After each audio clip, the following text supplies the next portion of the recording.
facilitate the question and answer, may we request each one to raise their hand, or in the case of Zoom, to raise their comment, and then we will acknowledge your question. From the floor first, any questions? If not, we have a question here from Red Mendoza of the Manila Times PH. Hi po, reaction lang po sa sinasabing na ito na raw yung due process na hinahanap ni VP Sara pero hindi pa rin daw siya sumusunod. Actually, the Vice President, to our mind, because we find this as a citizen and as taxpayer, we would like to emphasize that we are not part of our legal team as of the moment. We find this as Filipino citizens and taxpayers that if judging from the outside, it was very clear that she was actually participating, pursuant to the rules provided by the House of Representatives itself. And as you can see, the House of Representatives violated its own rules. It even expanded its own powers by even sending subpoenas in order to strengthen the case. What we contemplated to be the proper procedure is that the impeachment complaint should be complete in itself, and the House of Representatives should have determined whether or not it was sufficient in form and substance. Yes, there may be a limited hearing that can be conducted, but to expand the same and conduct a fishing expedition, this time the Vice President, to our humble mind, is correct, because that is no longer within the purview of the powers granted by the, or recognized by the 1987 Constitution to the House of Representatives. That is my humble view on the matter. Thank you, Attorney Torion. Any other questions? We have a question from TV5 po.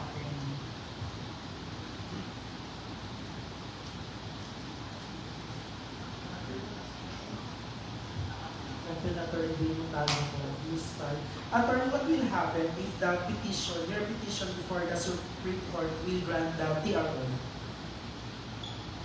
Alhamdulillah, if it will be granted by the Honorable Supreme Court, what will happen is that we do believe that under Article 8, Section 1 of the 1987 Constitution, under the expanded concept of certiorari, where the Supreme Court has the power to determine whether or not there is grave abuse of discretion amounting to lack or excess of jurisdiction of any branch of the government, including Congress, then the Congress would, the power of Congress to continue would be clipped. And we are hoping that that would be granted. Really, we are on bended knees before the Supreme Court that it should be granted, because we are not questioning whether or not the Vice President should be made accountable.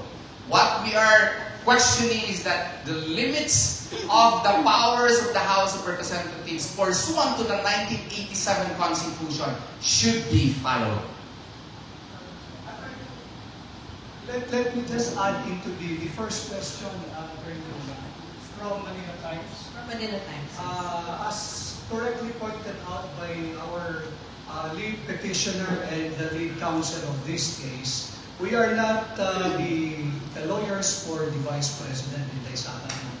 But I agree, while she has submitted to the process, it is imperative that all branches of the government, including the legislative branch, accord her the proper due process.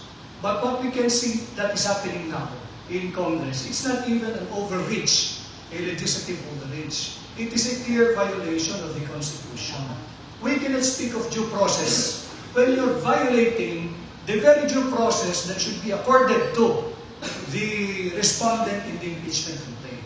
And again, as read in the opening statement by Attorney Torion, it was made very, very clear. We filed the petition in our capacity as Filipino citizens, taxpayer, in my case, as an officer of the court and as a member of the Integrated Bar. Nakikita namin na talagang linalapastangan ng saligang batas. We have to have a basic understanding of what the Constitution is. The Constitution is the supreme and fundamental law of the land, to which all laws, regulation, and contracts must conform. Even the acts of those who are in government and outside of the government. And again, during the opening statement read by Attorney Torion, it was made very, very clear what is sauce for the gander should be the sauce for the goose. Meaning, kung ano ang sukatang binigay mo kay Bongbong Marcos, ganun din dapat ang sukatan mo na binibigay kay Vice President Inday Sara Duterte. Because falling short of that very same standard that they have used and observed just a few weeks back, then you are violating the equal protection of the law. Anong pagkakaiba ng Presidente sa Vice President? And we will not allow, again, as private citizens, as taxpayers, as Filipino citizens, as officer of the court, as member of the Philippine Bar, we will not allow any blatant, malevolent, patent violation of the Constitution. And finally, this is from my personal take on why I joined as petitioner this petition for certiorari and prohibition. We are witnessing an excessive, malevolent, wanton waste of public funds. Krisis na tayo eh. Imbis na tugunan, yung naghihirap na kababayan, impeachment pa rin. Buti sana kung totoo. Kung meron man dapat ma-impeach, and I say this in front of you, it should be Bongbong Marcos and no other. Any other follow-up question po? Ma'am, can you approach the mic stand so that audible din po sa lahat? Since we also have other friends of the media na listening sa Zoom. Thank you. Attorney, follow up for my first question. For instance, what if it will not granted the TRO? What is our next step? That is very speculative, no? I will confer with my fellow petitioners if that will not be granted. Certainly, there will be remedies, and we will be availing those remedies. And we are confident that after our conference, we will be able to choose the best remedy that is best for a country likewise. Any other questions? I would like to add Yes. to the comment of Attorney Torion. The TRO or an injunction is not determinative as to the result of this petition. The court may not proceed with the TRO, but it may decide to rule later on to affirm the prayers of the petition. So, it is the choice of the court if it wants to grant the TRO or it wants to deliberate on the matter and decide later on. Now, I would like to add to the comment of Attorney Vic regarding equal protection of the laws. No? Under Article 3, Section 1 of the Philippine Constitution, all persons similarly situated must be treated alike under the law. If the Committee of Justice of the House of Representatives were liberal in their approach to the impeachment complaint against President Marcos, they cannot change the rule of the game and be strict in its applications against VP Sara. Example, during the study of the case against President Marcos, were there any issue as to a demand to subpoena the bank account of President Marcos? Baka may makita tayong maraming pera kung isinabpina yung account ni President Marcos. Were there not any attempts to likewise expand the subpoena to include the family of President Marcos, the immediate family? Baka may makita rin tayong maraming pera sa mga kamag-anak niya. Were there also attempt to expand a subpoena to look into the son end of all the relatives in government of President Marcos? Eh bakit kay VP Sara lang? That is one major point in this petition. The equal protection clause of the Constitution must be respected. It cannot apply only against VP Sara if it has not been applied by the House of Representatives to a prior respondent in the person of President Marcos. Thank you. Just a quick, so that the public can really have a grasp of what we are talking about here. What Attorney Vic Rodriguez was referring to vis-a-vis the Equal Protection Clause and explained further by Attorney J.D. Hinlo was the ruling of the Committee on Justice before about the impeachment complaint against President Marcos. They issued Committee Resolution 111. And accordingly, according to the committee, the complaint against President Marcos was insufficient in substance, and therefore it was dismissed because it lacked ultimate facts which would describe the complaint as amounting to the crimes that are described under the 1987 Constitution as impeachable, such as graft and corruption, grave violation of the 1987 Constitution, bribery, other high crimes, etc. So, since the complaints there did not amount to ultimate facts describing the complaints as those crimes, similar to those crimes, or exactly those crimes, mandated or described in the 1987 Constitution, then therefore, the case was dismissed. Eh dito, ganun din eh. Ganun din ang nangyari. Walang ultimate facts na describe sa mga kaso na graft and corruption na yun kay VP Sara mismo, grave violation of Constitution na yun, other high crimes na yun, iwala eh. Kaya nga, sinasabi namin that what is good for the gander should likewise be good for the goose. Eh, dinismiss nyo dun kay Presidente Marcos, dapat dito rin kay VP Sara, i-dismiss ninyo.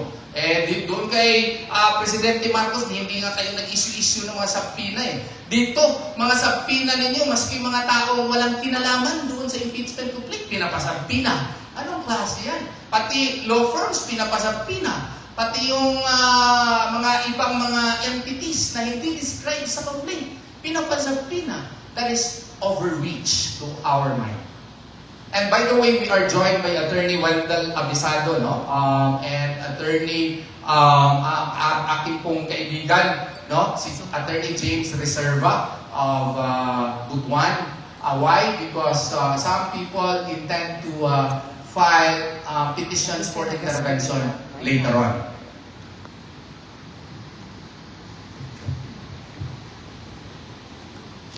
Thank you very much, Attorney Torion. We have questions here from the media. We have Hector Lawas from abogado.com.ph for Attorney Torion.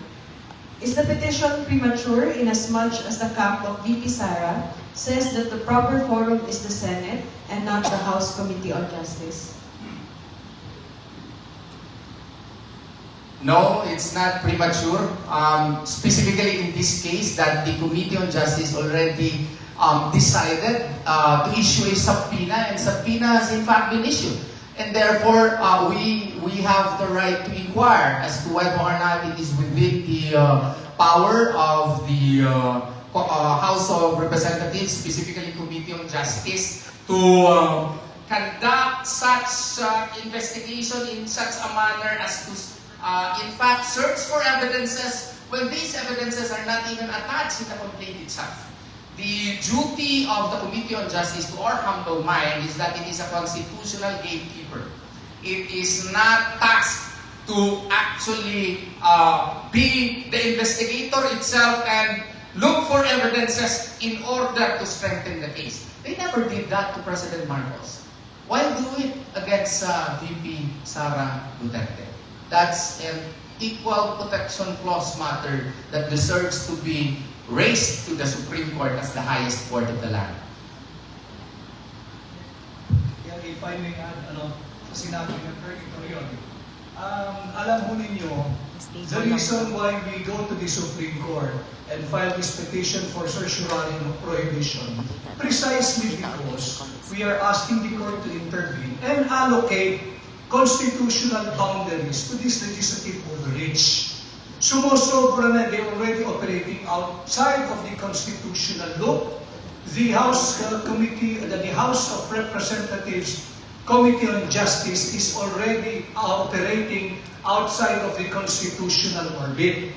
That is why we have decided, when they started issuing subpoena to go to the Supreme Court and let the Supreme Court intervene because there is no appeal, there is no other plain, simple, and adequate remedy in the ordinary course of law. And the remedy is Rule 65, the petition for certiorari and prohibition. Thank you very much, Attorney Vic. Yes, a question from the floor. Good afternoon, Pam from Third Floor Studio. Do you expect this filing to test the veracity of the House's procedural process in handling the Vice President's impeachment? And what if they argue that your initiative is political, given that the PDP brand is strongly reflected in your composition?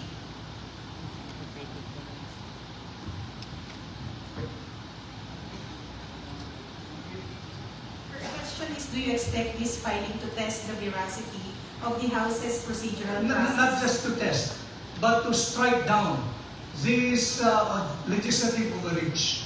That is the primary purpose. We are not here to test the constitutional process being observed in the House of Representatives. It is our position that there is a clear violation of the Constitution. And that is why, again, we ran to the Supreme Court precisely for the court to intervene and allocate constitutional boundaries in this burning issue that we are all dealing with today. For the second, The second question is, what if they argue that your initiative is political, given that the PDP brand is strongly reflected in your composition? well, it's up to them. As sila rin naman lagi nagsasabi na yung impeachment process is more political than legal, which is also wrong. Because in the decision of penned by Senior Associate Justice Bobby Tionen, while acknowledging that impeachment is sui generis, sinabi rin doon malinaw that it is not exclusively political but rather a play of both legal and political. And we come here, I speak for myself, again, to try to strike down the unconstitutional process being observed in the House of Representatives. And secondly, to put a stop, to put a break, preno muna dito sa wanton waste of public funds. The people are already hard up. Our public coffers are already bleeding. Nauuwi sa corruption, and they are busy with wanton waste of public funds and public resources. That is my reason for joining as one of the petitioners. If I may add, no, para maintindihan po ng ating mga kababayan, final po namin ito kasi kung tingnan mo kahapon yung ginagawa ng mga congresspersons natin, nakakaloka na talaga, nakakaloka na. Bakit nakakaloka? Well, it has become a fishing expedition. The House Committee on Justice is supposed to limit itself in accordance with what is stated and contained in the impeachment complaint. It is not supposed to become the investigator and the evidence gatherer for the impeachment complaint. If it lacks sufficiency in form, it lacks sufficiency in substance, it only has one direction, and that is to dismiss the case. But what they are doing in this case is actually conducting a fishing expedition, which to our mind should be struck down by the Supreme Court because it has become an affront to the dictates or to the contours of the powers granted by the 1987 Constitution to the House of Representatives.